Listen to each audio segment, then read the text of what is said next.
আছি, এখানে আমরা সবাই বউ হয়েছি, এখানে আমরা সবাই স্ত্রী হয়েছি, কিন্তু সবাই এখানে সহধর্মিণী নয়।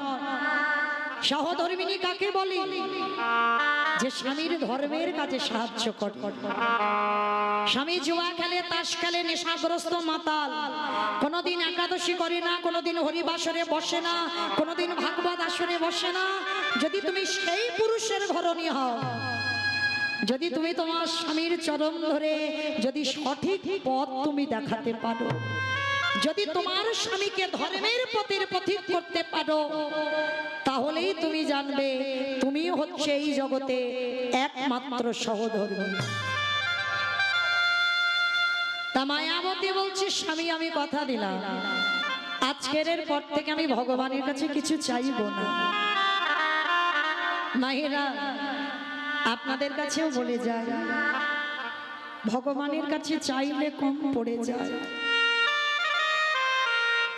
আর না চাইতে এত কিছু দেয়, এত কিছু দেয় যে তুমি রাখবার জায়গা পাবে না।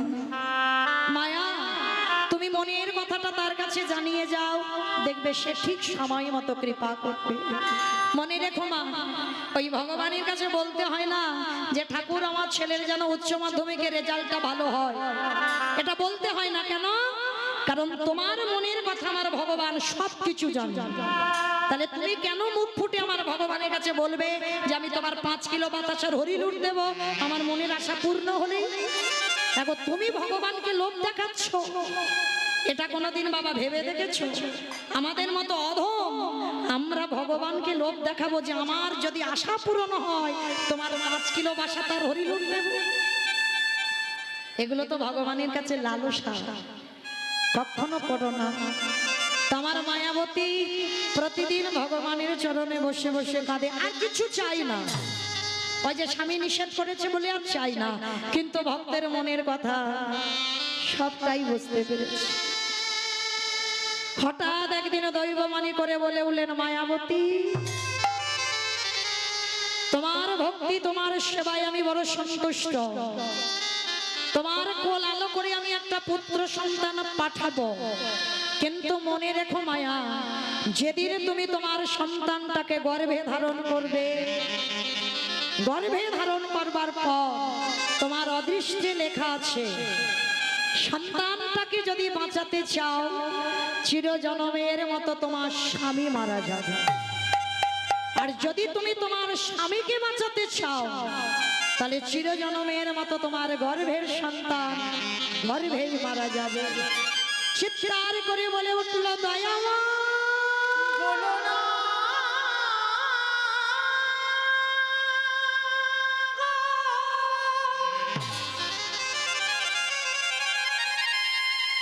তুমি এমন করে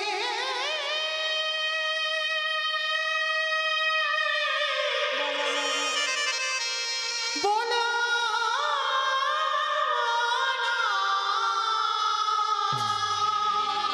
উত্তর দাও, তুমি কাকে চাও? আমি যে শহীদ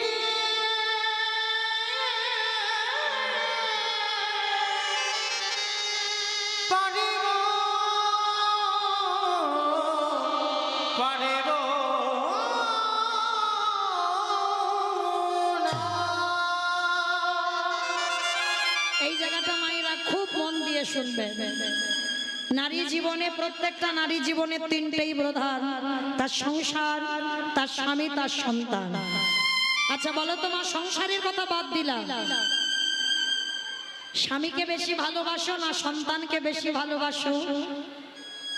ভেবে বলবে। কিন্তু ছেলেকে বেশি ভালোবাসো না স্বামীকে বেশি ভালোবাসো? মানে ছেলে পাবার পর বলো বলো, বলতে পারতে ছেলেকে? একজন মা বললো ছেলে, আর কেউ? দুজনকে দুজনকে। ওটা মন রাখা কথা হচ্ছে। আর কেউ বলতে পারবে? স্বামীকে। কেউ বলছে স্বামী, কেউ বলছে ছেলে, কেউ বলছে দুজনকে। কিন্তু একটাই সিদ্ধান্ত আসা যাচ্ছে না। কেন বাবা? আর সবাই চুপচাপ আছে কেন যেন? হয়তো স্বামী তার কোথাও বসে আছে, সে কিন্তু দেখতে পাচ্ছে যে আমার বউটা কি বলে, আমি দেখবো। যদি একবার বলে আমি ছেলে ভালোবাসি, তো কালকে থেকে মৌমিতার কীর্তন শোনার ব্যবস্থা হয়ে যাবে। হরিবাসরে তুমি বসে বসে বললে তুমি ছেলে ভালোবাসি, কিন্তু মা মনে রেখো, এখানে এতগুলো আমরা মা আছি, আমিও একজন মা। বেশিরভাগ মা বলবে আমি আমার সন্তানকেই ভালোবাসি। তবে একটা কথা মা, যে স্বামী ভালোবাসি না তো নয়, স্বামী যদি 19 হয়, সন্তান কিন্তু 20 হবে, একটু বেশি হবে। কেন?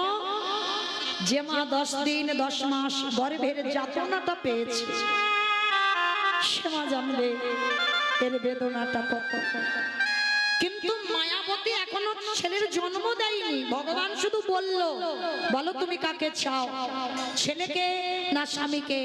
এক বাক্যে মায়াবতী বলেছিল, আমি আমার স্বামীকে নয়, তুমি আমার সন্তানটাকে বাঁচিয়ে দাও। ভগবান দৈববাণী করলো, মায়া তুমি তখন ছেলেটার জন্ম দাওনি, তার আগে তুমি তোমার ছেলেটাকে চাইছো কেন দয়াময়? আমি সন্তান চেয়েছি তো আমার জন্য নয়, আমার স্বামীর জন্য নয়, আমি তোমার সেবার জন্য সন্তান। তাহলে তোমার সেবার জন্য যদি আমার সারা জীবন বৈধব্য জ্বালা পেতে হয়, আমি হাসতে হাসতে রাজি দয়াময়।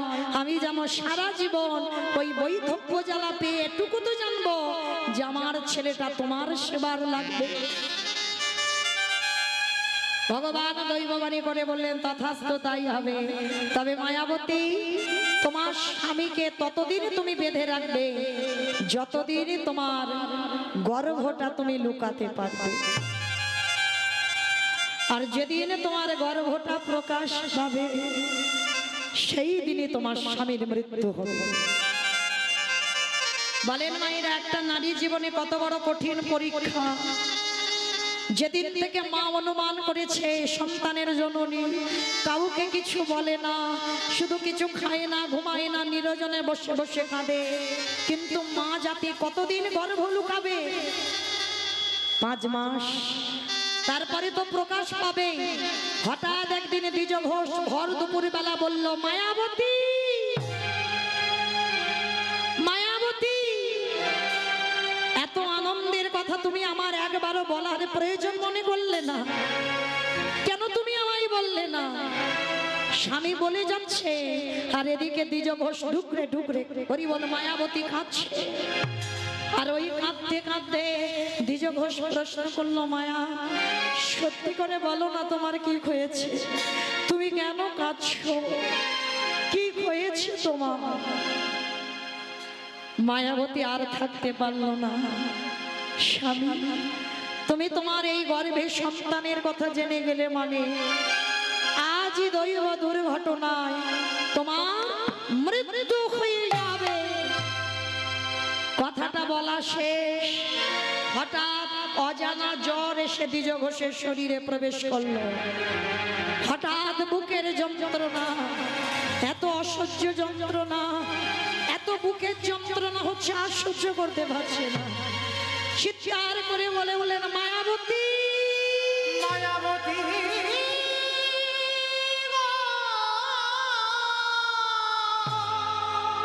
আমি আর বাঁচবো না মায়া, বড় জ্বালা, বড় যন্ত্রণা, বড় ব্যথা, বড় বেদনা। মায়া, তুমি আমার এই মৃত্যুর সময় কথা দাও, যে সন্তান তোমার গর্ভে আছে আমার মৃত্যুর পর তাকে করে তুলবে তুমি কৃষ্ণ ভক্ত।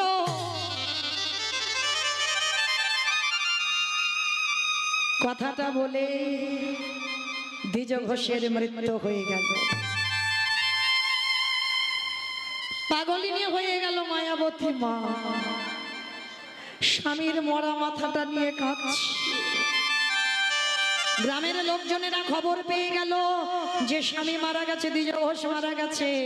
পাগলের মতো ছুটতে ছুটতে আসছে। ডাক দিয়েছিল, মায়াবতী, তুই হলি দ্বিচারিণী, তুই হলি কলঙ্কিনী, তুই হলি অসতী। তোর গর্ভের পাপের কথা শুনেই তো তোর স্বামী মারা গেল। বেরিয়ে যা, আজকের রাত্রিবেলা তুই আমাদের গ্রাম থেকে বেরিয়ে যাবি।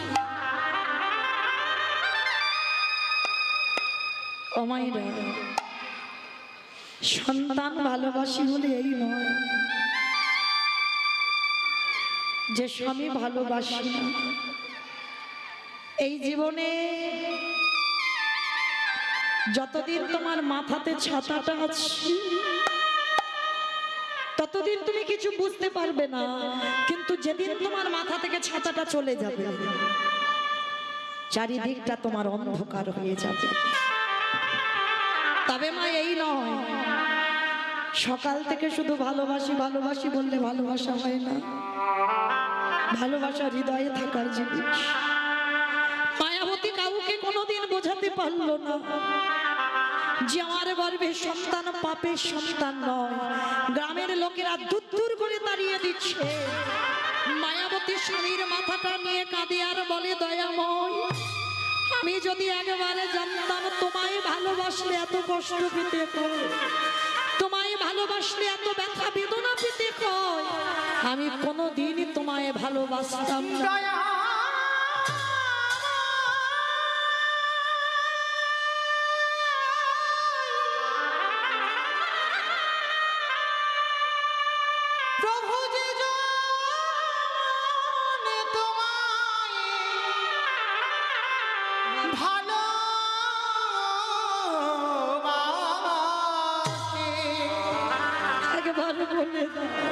তারে কি এমনি করি এমনি করে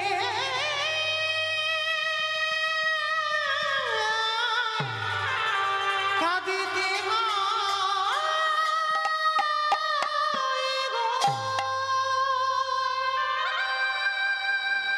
স্বামী মারা গেল আর স্বামীর মৃত্যুর পর কে বলবে? স্বামীর মৃত্যুর পর মায়াবতী বাবা যার বাড়িতে যায় সে দূর দূর করে তাড়িয়ে দেয়। কেউ খেতে দেয় না, খিদের জ্বালায় অনাহারে অনিদ্রায় গর্ভবতী মা বড় কষ্ট, বড় জ্বালা, বড় যন্ত্রণা। এক বাড়িতে মা কাজ পেয়েছে। গ্রামের শেষ প্রান্তে একটা বাড়িতে কাজ পেয়েছে। কোনো মাইনে নয়, কোনো বেতন নয়, সারাদিন কাজ করে আর খেতে দেয় কি জানো? ওই ভগবানকে প্রসাদী দেয়, একটা ছোট বাটিতে করে একটু প্রসাদী দেয়। ওই প্রসাদীটাই মা পায়। দেখতে দেখতে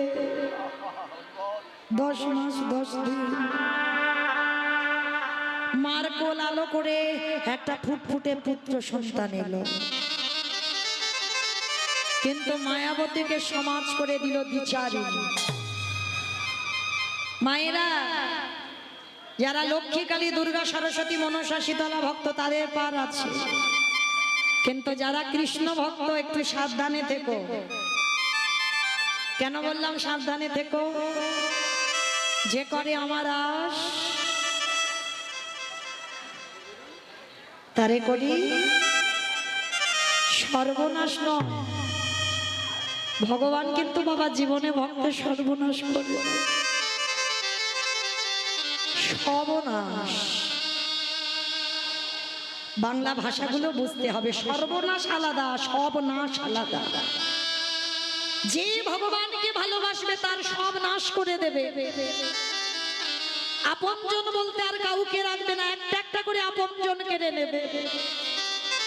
তারপরে যদি আমার চরণ না ছাড়ে, তারপরে আমি তাকে আমার চরণে আমি যে ভাগেতে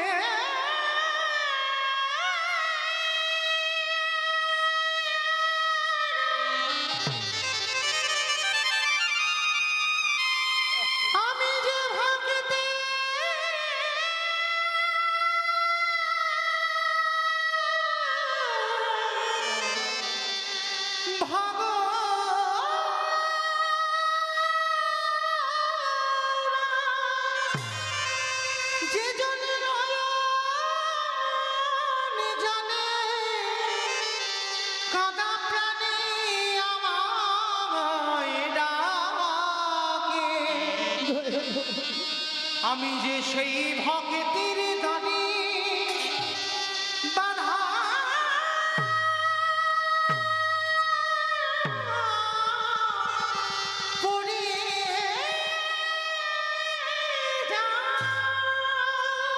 আস্তে।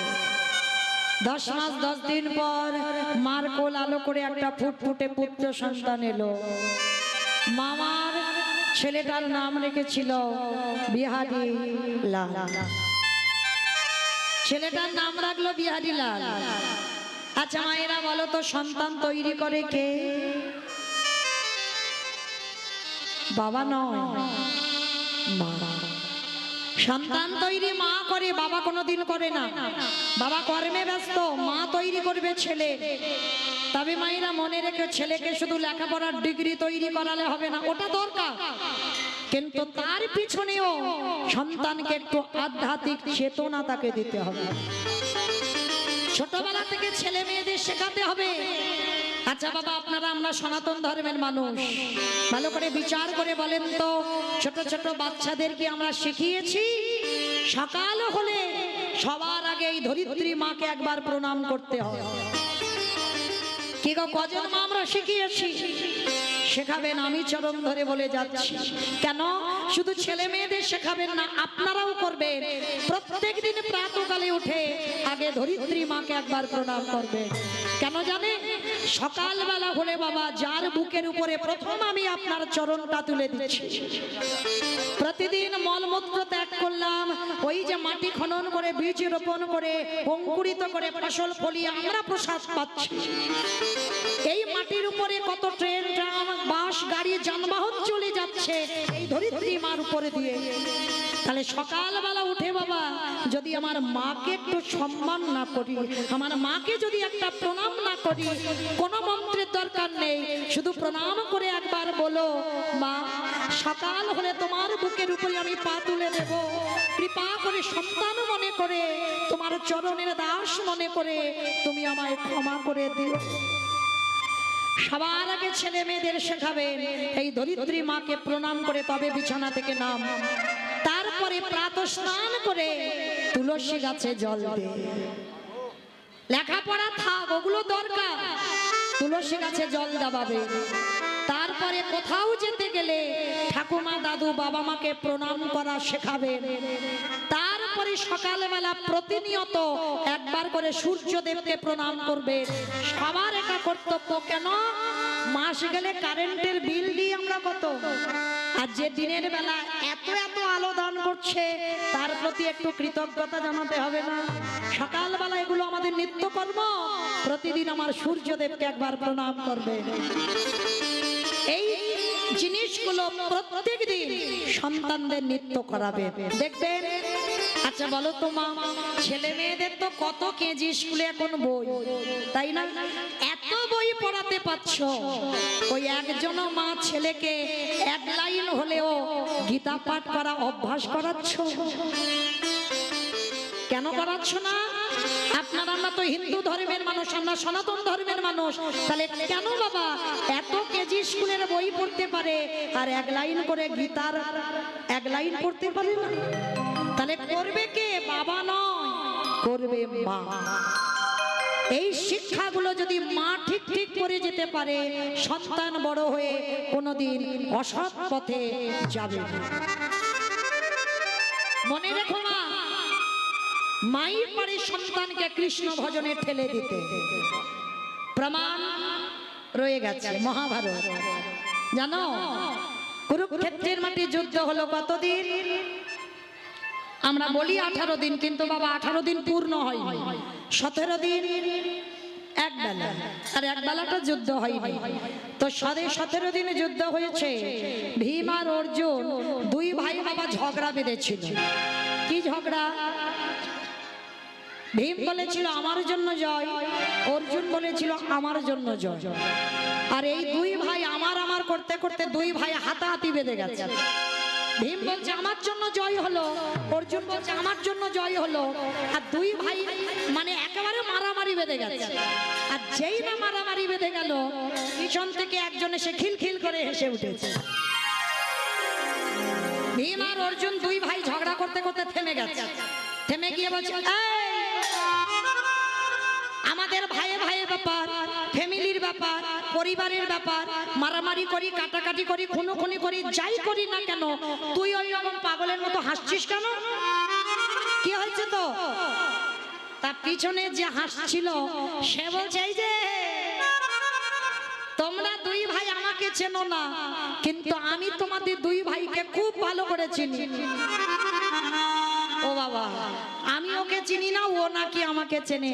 এই আমাকে তুই কি করে চিনলি? বলে শোনো, তোমাকে চিনি, তোমার বাবাকে চিনি, তোমার দাদুকে চিনি, তোমার গোটা বংশকে চিনি। আমার গোটা বংশকে চিনিস? বলে হ্যাঁ, একটু মিলিয়ে নাও। বিষ্ণু থেকে ব্রহ্মা, ব্রহ্মার পুত্র অগ্রিব, অগ্রিবের পুত্র সোম, সোমের পুত্র বুধ, বুধের পুত্র পুরুরবা, পুরুরবার পুত্র আয়ুষ, আয়ুষের পুত্র নহুষ, নহুষের পুত্র যজাতি, যজাতির পুত্র যদু, যদুর পুত্র কুরু, কুরুর পুত্র জন্মেঞ্জয়, জন্মেঞ্জয়ের পুত্র গতিস্থান, গতিস্থানের পুত্র মনুষ্য, মনুষ্যর পুত্র চারুপাল, চারুপালের পুত্র রুদ্রাসন, রুদ্রাসনের পুত্র হৃদেশ, হৃদেশের পুত্র রক্তিনাথ, রক্তিনাথের পুত্র ব্যাভি, ব্যাভির পুত্র দুষ্মন্ত, দুষ্মন্তর পুত্র ভরত, ভরতের পুত্র ইক্ষু, ইক্ষুর পুত্র সংবরণ, সংবরণের পুত্র সুধনু, সুধনুর পুত্র সহদ্র, সহদ্রর পুত্র জবন, জবনের পুত্র কৃতি, কৃতির পুত্র উপরিজবসু, উপরিজবসুর পুত্র জরাসন্ধ, জরাসন্ধর পুত্র সহদেব, সহদেবের পুত্র সমাচি, সমাচির পুত্র কুসুম, কুসুর পুত্র জম্ভ, জম্ভুর পুত্র সুরাত, সুরাতের পুত্র বিহরাত, বিহরাতের পুত্র আজুকানু, আজুকানুর পুত্র অগ্রধর, অগ্রধরের পুত্র দেব ঋষি, দেব ঋষির পুত্র ঋক, ঋকের পুত্র বিদিক, বিদিকের পুত্র পতিত, পতিতের পুত্র শান্তনু, শান্তনুর পুত্র বিচিত্র বীর্য, বিচিত্র বীর্যর পুত্র পাণ্ডব, পাণ্ডুর পুত্র ভীম, ভীমের পুত্র ঘটোৎকচ, আর ঘটোৎকচের পুত্র পিছনে যে হাসছিল নাম হলো তার বর্বরী।